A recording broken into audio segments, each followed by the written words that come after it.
할렐루야. 하나님께 예배하시는 여러분들을 나사렛 예수님의 이름으로 환영하고 또한 축복합니다.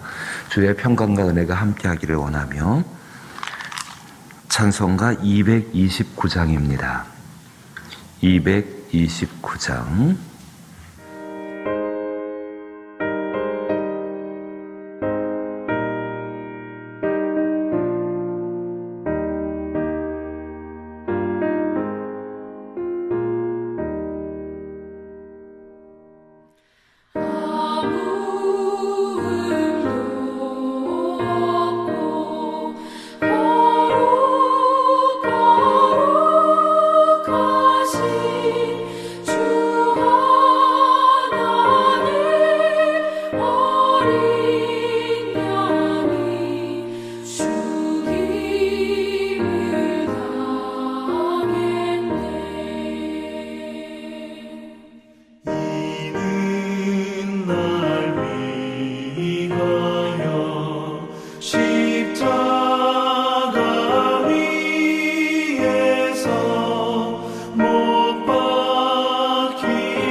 날마다 우리에게 생명의 양식을 베풀어 주시는 아버지 하나님, 그 은혜 앞에 감사합니다.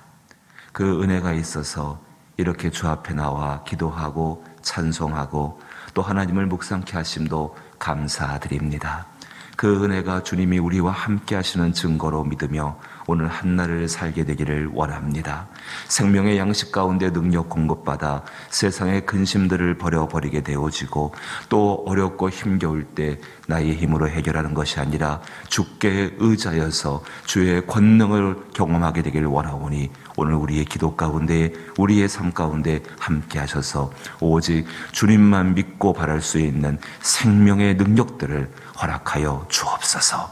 주의 은혜 가운데 거치는 것들은 제하여 주옵시고 반석을 쪼개어 물을 내시는 하나님의 능력들을 경험케 하여 주옵시고 무엇보다 광야 같은 지금의 현실 속에서 주의 시온의 대로가 열리는 복된 것들을 경험케 하여 주옵소서. 예수님 이름으로 기도하옵나이다. 아멘. 오늘 함께 대하실 말씀은 사무엘하 17장 27절로부터 29절 말씀입니다.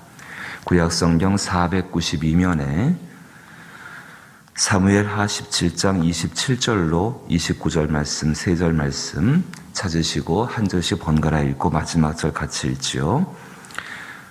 사무엘하 17장 27절로부터 29절입니다.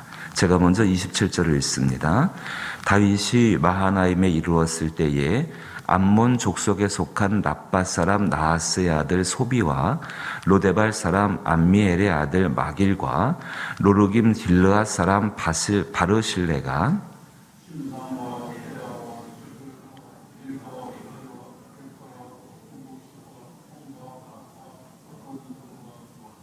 같이 읽죠. 꿀과 버터와 양과 치즈를 가져다가 다윗과 그와 함께한 백성에게 먹게 하였으니 이는 그들 생각에 백성이 들에서 시장하고 곤하고 목마르겠다 함이었더라. 아멘. 하나님은 참 특별한 분이십니다. 예수님께서도 이 땅에 오셔서 하나님 아버지가 하시는 특별한 일들을 말씀하실 때에 그 진주를 찾는 진주 장사와 같다라고 말씀하셨습니다. 숨겨진 보석을 찾으시고 그 보석을 얻기 위해서 당신의 모든 것을 쏟아부으시는 그 모습을 아버지 하나님 천국에 비유하시면서 말씀을 하셨죠. 굉장히 혼탁한 시대, 혼돈스러운 시대입니다. 나라 가운데에 왕과 왕의 아들이 반란을 일으켜서 전쟁이 일어나고 있다. 흑백을 구분할 수가 없고 정말 이 상황 가운데에서 무엇이 옳고 무엇이 그른지를 갖다가 그 상황 안에 들어가 있는 사람은 찾을 수가 없는 것이 현실적인 모습일 것입니다.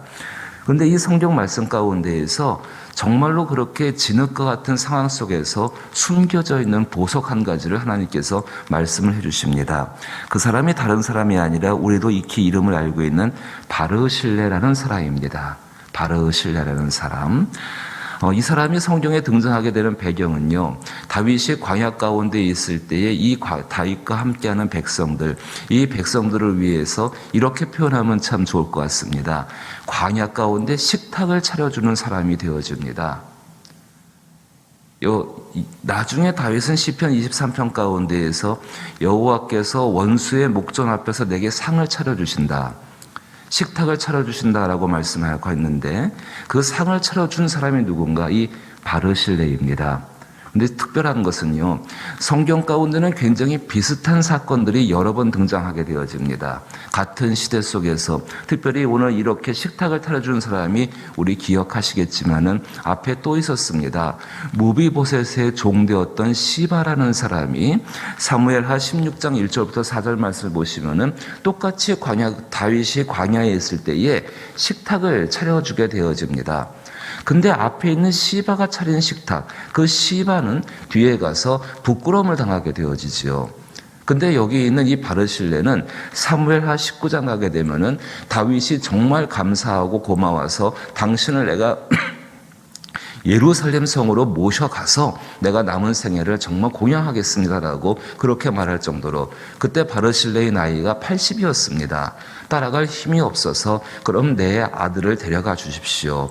정말 다윗 왕과 그 다윗 왕의 나라 그 뒤에 있는 이 왕들이 이 바르실레의 가문 가운데에 한없는 복을 베푸는 것을 볼 수가 있습니다. 똑같은 상황, 똑같은 것들을 말합니다. 식탁을 차렸습니다. 시바가 차린 식탁이나 바르실레가 차린 식탁이나 그 겉모습은 거의 차이가 없습니다. 그런데 어느 한쪽은 분명히 복을 받고 어느 한쪽은 복을 받지 못하고 어느 한쪽은 부끄러움을 당하게 되어지고 어느 한쪽은 하나님이 찾는 진주와 같은 정말로 진흙 속에 묻혀져 있는 보석 같은 존재로서 사람들에게 또 하나님께 기억되게 된다는 것입니다. 한번 확인해 볼까요? 앞에 2장만 넘어가시면은 한 장 넘어가시면은요 사무엘하 16장 말씀이 있습니다. 바로 앞장에 자 보십시오. 16장 1절에 다윗이 마루턱을 조금 지나니 무비보셋의 종 시바가 안장 지운 2 나귀의 떡 200개와 건포도 100송이와 여름과일 100개와 포도주 한 가죽부대를 싣고 다윗을 맞는지라.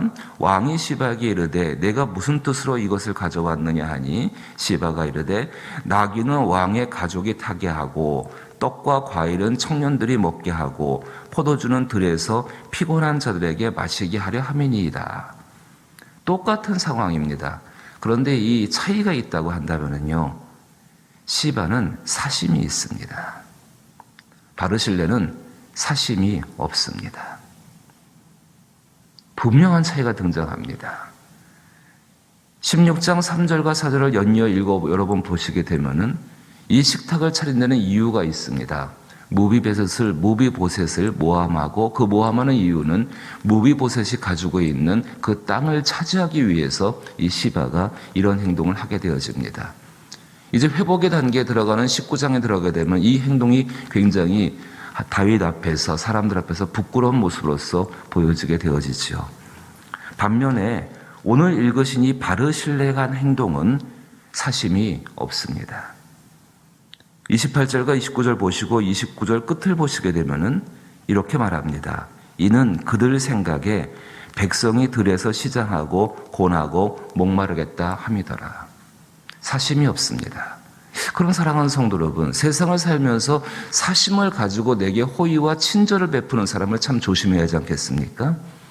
분명히 그 뒤에는 자기의 목적을 이루려고 하는 그 의도들이 숨겨져 있게 되겠죠.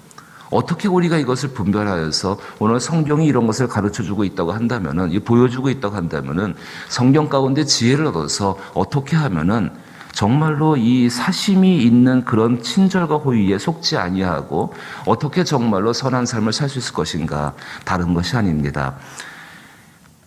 조금만 기다려가지고요, 그렇게 행해지는 것이 과연 계속 되고 있는가, 되고 있지 않는가를 기도하시면서 조금만 지켜보십시오. 시바가 한 행동은 단 한 번으로 끝나게 되어집니다. 연속적으로 이어지지를 않습니다. 하지만 이 바르실레는요, 적어도 다윗과 함께하는 사람들이 광야에서 그 고난의 시간들이 끝나고 예루살렘에 돌아갈 때까지 계속해서 마하나임이라는 땅, 어제 말씀드렸죠, 하나님의 임재를 경험할 수 있는 그 땅 가운데에서 그 땅에 함께 머물면서 계속해서 이런 행동들을 하고 있다는 것입니다. 가만히 살펴보십시오. 조금만 이것이 내 마음을 좋게 했다, 나쁘게 했다, 그것을 떠나서 조금만 살펴보십시오. 기도하면서 정말로 분별력을 구하시면서 조금만 살펴보십시오. 그럼 그 안에 있는 사심이 있는지 없는지를 분간할 수가 있습니다. 이것이 소극적인 방법이라 말한다면 조금 더 적극적인 방법이 있습니다. 내가 정말로 그리스도 예수가 내게 사심 없이 모든 것을 베풀어 주신 것처럼 예수 그리스도가 나의 삶 가운데 풍성한 은혜로서 광야 가운데 식탁을 차려주신 그 놀라운 은혜와 그 긍휼과 사랑을 가지고서 내게 사심 없이, 전혀 어떤 목적 없이, 당신의 이렇게 개인적인 욕심을 위해서 베푸신 것이 아니라 사심 없이 온전히 내가 이 광야 가운데에서 얼마나 배고프고 얼마나 목마르고 얼마나 고날 것인가, 그것만을 생각해서 베푸신 것처럼 나도 그렇게 다른 사람의 상황들과 그것들을 살피면서 사심 없이 베풀어주는 삶을 살 때, 사심 없이 친절을 행하고 사심 없이 호의를 행하고 사심 없이 그 일 가운데에 무엇인가 하나님의 일을 하고자 할 때에 놀라운 것 한 가지가 있습니다. 살아계신 하나님께서 보게 하시고 알게 하시고 느끼게 하신다는 것입니다. 그것이 경건의 유익입니다. 우리의 경건은 그냥 말로만 행하는 경건이 아닙니다. 세상을 살아가면서 이렇게 광야 가운데 있는 사람들에게 식탁을 베풀어 주는 것, 얼마나 위로가 되고 얼마나 고마운 일이 되겠습니까? 받는 입장에서는. 그런데 이것을 행하는 사람의 입장에서는 유익이 있어야지요. 그 유익이 어떤 것인가? 진실로 이것을 행할 때에 알게 되어지고 느끼게 되어지고 그것 가운데 오히려 이 많은 수고를 한 연후 이후에도 하나님 앞에 감사하는 삶이 되어질 수 있다는 것입니다. 우리 사랑하는 성도 여러분, 세상을 지혜롭게 살아가는 것이 필요하지 않겠습니까? 단순히 앞에 주어진 일 가운데 내 삶의 방향들이 바뀌어지게 되어지고 또 굳어진 생각들이 그렇게 그것 가운데 끌려가는 것이 아니라 정말로 주 앞에 복이 있는 삶을 살아가야지 않겠습니까? 자기의 삶 가운데에 주어진 어떤 일들 속에서 그것이 전부인 것이 아닌 것을 기억하시고 그 이면 가운데 무엇이 있는지를 분별할 수 있는 지혜를 구하십시오. 특별히 광야 가운데에서 이렇게 호의와 친절이 베풀어질 때에 이것 가운데 쉽게 생각하지 마시고 조금 지켜보십시오. 기도하시면서 이것이 정말로 사심이 있는가 없는가에 대해서 주의하셔야 합니다. 그리고 조금 지켜본 연후에 우리의 삶 가운데 나도 다른 사람에게 사심 없이 행하는 삶, 내가 이미 그리스도 예수께 그렇게 받은 삶, 그 삶이 있기 때문에 그렇게 행하실 때에 하나님의 은혜 가운데에 이 사심 가운데 걸려드는 것이 아니요 오히려 베푸신 그 은혜 가운데에서 평안을 누리는 삶으로 하나님이 이끄실 줄로 믿습니다. 그 삶을 살아갈 수 있는 저와 여러분 될 수 있기를 주님의 이름으로 축복합니다. 주기도문으로 예배 마칩니다. 하늘에 계신 우리 아버지여, 이름이 거룩히 여김을 받으시오며 나라의 임하옵시며 뜻이 하늘에서 이룬 것 같이 땅에서도 이루어지이다. 오늘날 우리에게 일용할 양식을 주옵시고 우리가 우리에게 죄 지은 자를 사하여 준 것 같이 우리 죄를 사하여 주옵시고 우리를 시험에 들게 하지 마옵시고 다만 악에서 구하옵소서. 대개 나라와 권세와 영광이 아버지께 영원히 있사옵나이다. 아멘. 사심이 있는 정치가들, 사심이 있는 권세자들, 사심이 있는 지도자들 때문에 정말로 보통 사람들은 많이 힘들지요. 근데 그게 세상에 있는 악입니다. 하나님의 세계 가운데 최고의 주권자가 되신 하나님은 우리를 향해서 사심이 없으시죠. 우리는 그 세계를 동경하기 때문에, 사랑하기 때문에 주님을 믿는 거 아닙니까? 하지만 이 땅 가운데는 그 사심이 있고 그 사심을 이루지 못해서 정말로 길을 쓰는 사람들 속에 살고 있는 것이 우리입니다. 기도하셔야 합니다. 주여, 악에 물들지 아니하게 하시고 나로 하여금 하나님의 거룩한 친백성의 모습을 가지고 살아갈 수 있도록 분별력과 지혜들과 감당할 수 있는 믿음과 능력들을 더하여 주옵소서. 기도하시고 이런 능력들을 우리 어린 자녀들에게, 우리 다음 세대에게 복음 안에서 정말로 성장시켜가고 길러주는 것은 앞선 세대의 책임입니다. 이 일을 위해서 먼저 사심 없이 행할 수 있는 것들을 보이게 하여 주옵소서. 기도하시길 바라옵고, 또 병들고 약한 분들, 또 중보가 필요한 분들, 믿지 않는 분들, 연약한 전도의 현장과 교회들과 그리고 선교의 현장들, 참 기도할 일이 많습니다. 사심 없이 주의 긍휼과 은혜가 임재되기 위해서 동정하는 마음을 가지고 기도할 수 있기를 원합니다. 함께 기도하십시다.